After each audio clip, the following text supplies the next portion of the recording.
Yeah, hi everybody. It's great seeing everybody here. So anyway, if you saw in the lobby how to be restored to sanity, doesn't that pretty much explain our problem? That with our addictions and with the food or alcohol, drugs, we're insane. We are making that a higher power, and there's no better place than in the Big Book in the Doc's opinion, where it says exactly that. On the bottom of page Roman numeral 28, in the Doctor's opinion, it says, men and women drink, we could say have their obsession could be towards any addiction food, essentially because they like the effect produced by that substance, again, food or alcohol or anything else. The sensation is so elusive that while they admit is injurious, they cannot after time differentiate the truth from the false. So I started to realize the falseness in my thinking, how crazy I am to make food, again, my higher power. We're supposed to eat to live, not live to eat. And the insanity of all of that. And step two, and I just says that, it said we had to be restored to sanity. So the first thing that I had to do was realize my thinking was insane. Then, only then, towards everything in life, but if we want to focus in our addiction to food, if we realize the insanity of thinking, that's when we can be healed, because we've been able to see where the problem is. To them, their alcoholic life seems the only normal one. So that's it. I didn't know any other way of living. The only thing I knew was normal was when I was on alcohol. That alcohol was normal in life, and addiction to food, our normal life was obsessing and surrounding everything in life around food. They are restless, irritable, and discontented unless they can again gain the sense of ease and comfort which comes by taking a few drinks which they seem to take with impunity. So after they have succumbed to desire again, as many do, and the phenomenon of a craving develops. So we could put substitute food in here for this. If you liked the video so far, press the like and subscribe button.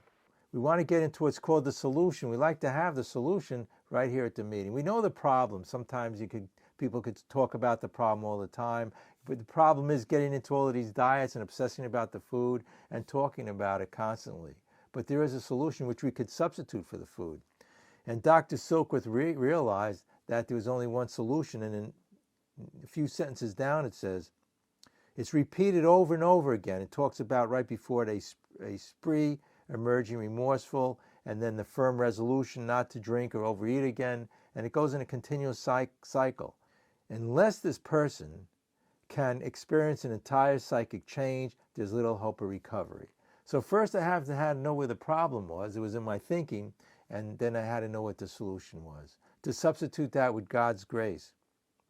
And then it goes on to say, on the other hand, this is on Roman numeral 29, the doctor's opinion, and strange as it may seem to those who do not understand, once a psychic change has occurred, the very same person who seemed doomed, who had so many problems, he despaired of ever solving them, suddenly finds himself able to control his desire for alcohol, food, and the only effort necessary being required to follow a few simple rules.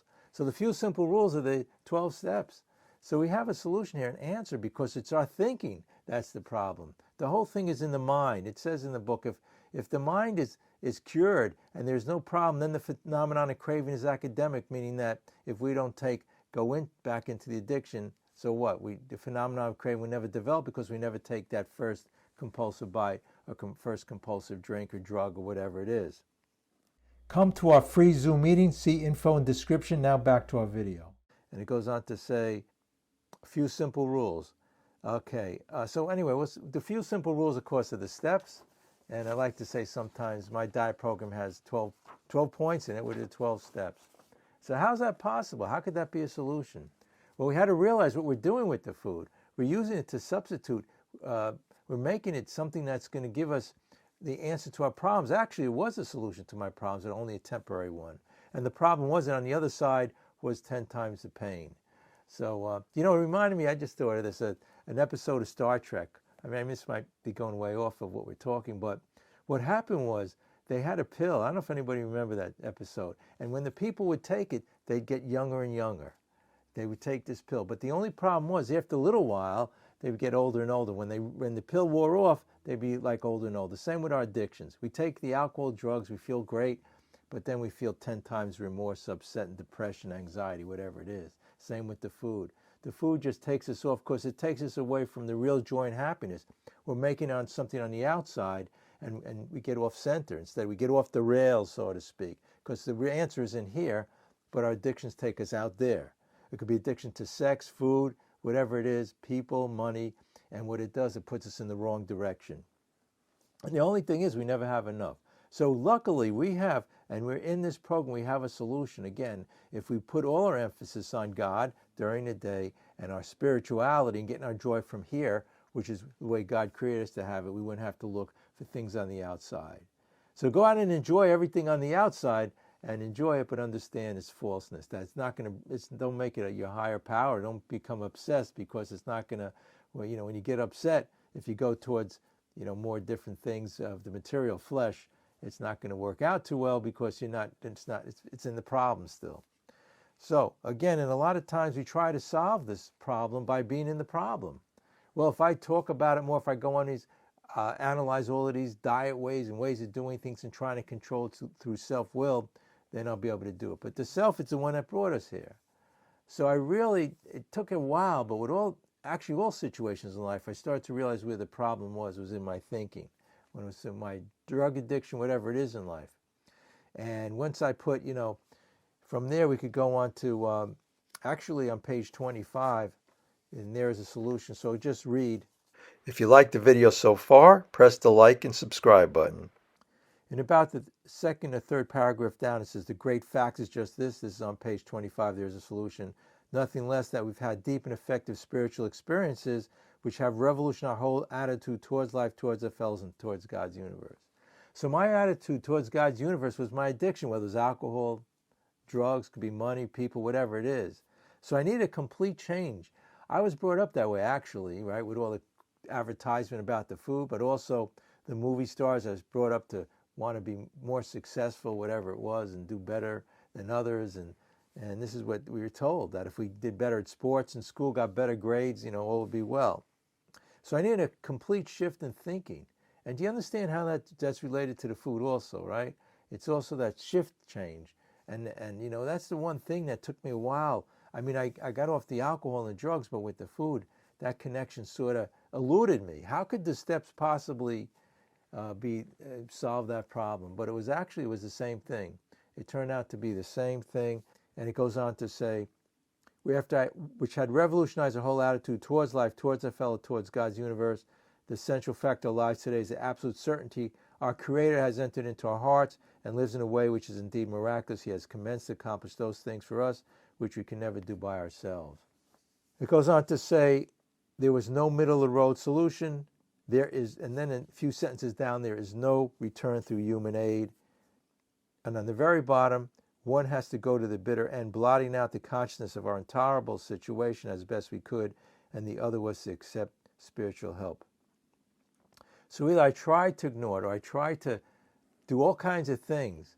Everything I tried, all the programs of trying to control it, and reading about it, and taking pills the scientists could give you, and some people have stomach surgery. They have all these things, and you can name a million things that we have tried, but it's saying here, the only thing is to accept spiritual help. I couldn't do it. And with everything in life, because the I really is the ego, which was developed by the society where they told us all of these things we had to believe, and then that became our truth. But the truth is the society, we live in a very materialistic society. It told us in this particular society that success and money and material things are important. And definitely that we're going to find our solace in the food, right, with all the advertising and everything. It made all about that since little kids. I won't get into the whole thing about it should be illegal and all of that stuff. It's crazy. It's like worse than cigarette smoking, and more people, 75% of the country's are overweight and obese. But we do have a solution now. We have an answer to all of this. Not through human aid, but spiritual aid. So when I let go, the promises started coming to my life, and it started to say, if we go to page 84, actually we'll go to page 84 and 85, the 10-step promises. And this is what happens. Can you imagine that? The other way didn't work, because we could control it for maybe a day, 2 days, 5 days, 10 days, a year, 2 years. But we're miserable in a lot of these cases. But here it tells us what we could do. as on the very bottom of page 84, as we have ceased fighting anything or anyone, for this point sanity has returned. And step 2 said, be restored to sanity. We will seldom be interested in food or liquor. If tempted, we will recoil from it as a hot flame. We react sanely and normally. We find that this will happen automatically. Okay, we'll see that our new attitude towards liquor will be given us without any thought or effort on our part. It just comes. This is the miracle of it. We are not fighting it, neither are we avoiding temptation. So I was always fighting it. I was struggling with it. But here it's saying we have a way of, can you imagine that? Not fighting it anymore. We don't even, neither are we avoiding it. We have not even sworn off. Instead, the problem has been removed. So like all these problems in life, we have a solution here.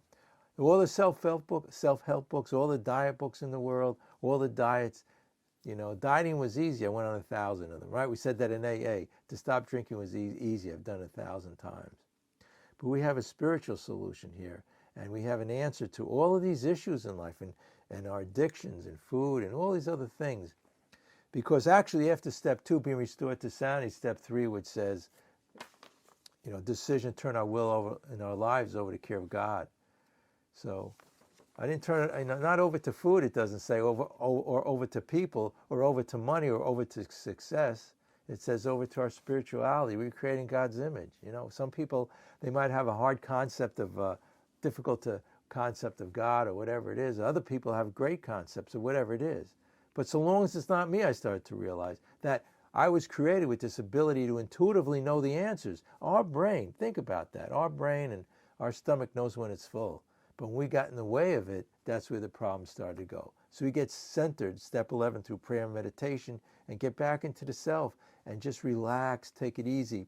Then the stomach will know, the hypothalamus will know. But we're in self-centered fear, trying to control through all of these strict programs.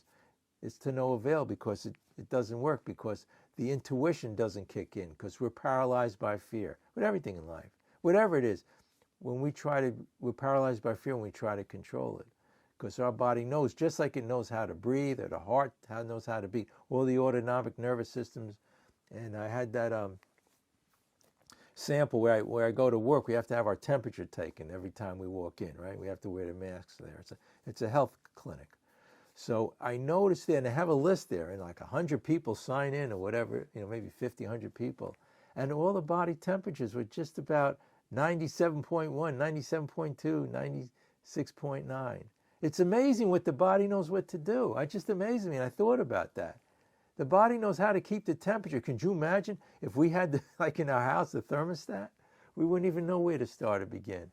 And the same with the food. God gave us the ability to put our hands in our mouth and put the food in. That's where we go wrong. If he gave us the ability, we could control our breathing, our heart rate, I think we'd be in a lot of trouble also. But there is a mechanism there, and we can utilize that by being centered. I'm looking at all the things in the chat and what everybody's saying here, and it really, for years I had tons of diet books and shelves full of self-help books, and I went to see experts, and they're saying, I love, is it's a simple program for complicated people. And I started to realize, if nobody else came and shared, what else could I say? Because really everybody said everything, and it all came down to this spiritual experience. And on page 14, in 2 quick sentences, I don't need to go to 100 meetings or 100 dietitians or 100 self-help books or books on diets or go to these diet corporations, but it tells me what the solution is here. On page 14, it says, simple, but not easy, a price had to be paid. It meant destruction of self-centeredness. I had to turn all things over to the Father of Light who presides over us all. And when I was listening to the shares and everything people put in the chat, it really boils down to that. And in my life too, during the day, if I'm upset or if I'm into my addiction or whatever it is, there's only one solution, and it tells us that. And this is where Bill had his spiritual awakening. And all of a sudden, I realized, and I think from what he's saying, he realized it's not about these material things of the flesh. That's not the answer, but though we think it is, like the phrase that it says in the Bible, the truth shall set us free. And it says in the next paragraph, these were revolutionary and drastic proposals, but the moment I fully accepted them. That's where the faith came in. And during the day, sometimes I don't fully accept them, then I get back into being miserable, irritable, and discontent, and into my addiction. The effect was electric. There was a sense of victory followed by such a peace and serenity as I had never known. There was utter confidence. I felt lifted up through the great clean wind of a mountaintop, blew through and through. God comes to most men gradually, but his impact was sudden and profound. So either it's all about our spirituality or it's all about being in the flesh. I can't multitask. So if I make it all about God, and like I heard the shares and everybody was saying, and I just want to say one more thing, and then I'm going to let everybody else share on page 16. At the very end, I love this phrase. To me, it explains it all. Bill says in Bill's story, he says, the last paragraph, most of us feel we need look no further for utopia. We have it right here, right now. So I didn't need to look into the food. I didn't need to look into more money. I didn't need to look into anything else. And during the day, I could find utopia. Bill found it right there in his kitchen table in Brooklyn, right? He wanted to be a famous stockbroker. He wanted to take on the world, be a famous golfer. And that brought him into his addiction because he's looking in the wrong place. So he found utopia right there, right then. Well, all I got to say, nothing else worked. All the diet programs and everything, it's a spiritual solution. I believe that firmly in anything in my life. You know how many years I went to professionals to try to figure out how to be happy? You know, first of all, they wanted to keep you there because they're getting paid to do it. They couldn't tell me the truth. I'll tell you right now, if somebody, I know when people do and they say how to be happy, I'd say read that page, 14? Give it up already, let go. The old self, you had to be reborn. And New Self, page 63, talks about being reborn and the religions and having that change, perception change, and realizing how insane I was. I thought all my thinking was correct. I thought what everybody told me, I had to be happy, be more successful, with the movie stars, with the commercials on TV told me. And then when I had to know the truth from the false, the truth set me free. When I realized, we heard in the shares here, what everybody was saying about the food being garbage, being junk and man-made, and the only answer is God. And after a while, I don't have to resist the synthetic sugar. I get the sugar from God's gift, right? I always bring up, this is sugar here, but it has health. God created this. You know, so it has all the nutrients and vitamins and all the fiber. It's extremely healthy. Any food. The food tastes better when you get off the sugar. The sugar is what's clogging up our brain and our palate. The chemicals going in the hypothalamus and release the endorphins. They spend billions of dollars trying to figure this out, the scientists and the psychologists with the packaging. So you want to be a slave or do you want to be free?